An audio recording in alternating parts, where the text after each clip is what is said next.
This is Vincent Vesper, your host with the most post-mortem prose, digging up the rotten roots of horror's finest fleshcrafter.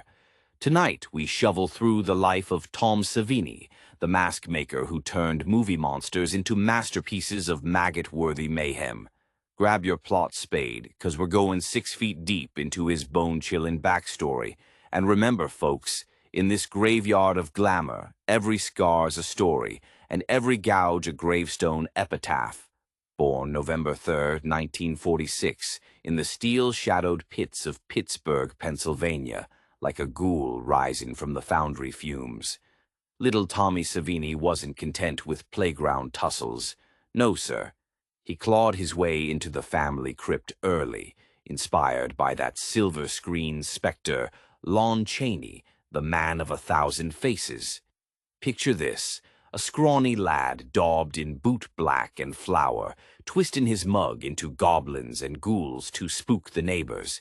He'd stitch up homemade shrouds, wield a bullwhip like a reaper's scythe, and flip on the motorcycle like a hearse revving for a midnight haul. By high school at Central Catholic, he was already plotting his first burial scenes, fencing like a vampire fencer, tumbling like a tumbling weed in a tornado of terror, enrolled at Point Park University, but fate, she don't take detours. The draft notice hit like a coffin lid slamming shut, off to Nam in 68, not as some trigger-happy tomb raider, but a combat photographer, snapping the war's worst wounds like they was just another special effect reel.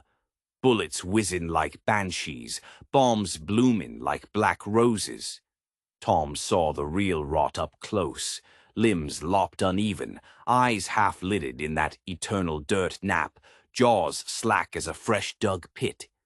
He coped by peering through the lens, thinking, now that's a practical effect worth stealing for the silver slab. Even in the jungle muck, he'd slap on the grease paint, turning himself into a monster to freak out the locals. Boo, your friendly neighborhood zombie GI.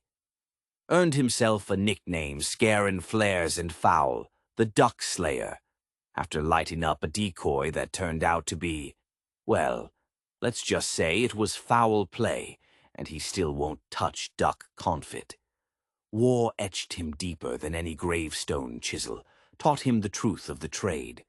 Gore ain't glossy, it's gritty, it's grave dirt, real. Back stateside, our boy's no idle corpse. He snags a full fellowship at Carnegie Mellon, the first undergrad ghoul in their acting and directing crypt. Strutting the stage in tights and tragedy masks, hunting that thespian edge. But the call of the crypt? Irresistible. Mentored by the granddaddy of Gru, Dick Smith, the Exorcist's own pea-soup sorcerer, Tom starts slinging his shovel in the indie dirt. Breakthrough. 1978. Hitching his wagon to George Romero's Undead Parade. Martin, that blood-sucking slice of suburbia. Tom carves a wrist slash so slick it weeps like a fresh-dug well. Then Dawn of the Dead. Oh mercy, the mall massacre. He births the biker zombies, severing limbs with a chainsaw surgeon's precision, biting chunks out of extras like worms at a feast. From there, it's a bloodbath bonanza. Friday the 13th, 1980, where arrows punch through like plot twists. Maniac, scalps sloughing off like old wallpaper, the burning and the prowler, campfires crackling with crispy carnage. Folks started calling him the Sultan of Splatter, the grave digger who made Hollywood's body count bloom like nightshade. But Tom ain't just the makeup man. He's the whole damn funeral procession, acted as Blades in Dawn, the blade-wielding berserker. Morgan the jouster in Night Riders, that pistol-packing sex machine in From Dusk Till Dawn, popping caps till his own goes bluey. Directed the 90 Night of the Living Dead remake, zombies shambling with that Romero reverence, and segments in Tales from the Dark Side, the Theater Bazaar.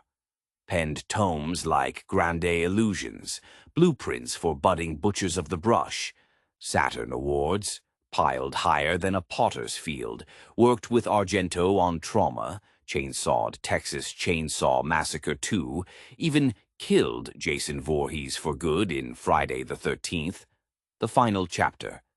Lately, voicing himself on The Simpsons, mask-making for Slipknot's Corey Taylor and WWE's Bray Wyatt, turning wrestlers into walking cryptids, and now in the twilight of his terror trail, Tom's tilling the next generation's plot at his special makeup effects program, tucked in the rust-belt bones of Monessen, Pennsylvania, at the Douglas Education Center, training young grave goblins to sculpt scars and summon specters, feeding them gigs on his latest hauls, like that crowd-funded Death Island Chiller or a Nightmare City Resurrection.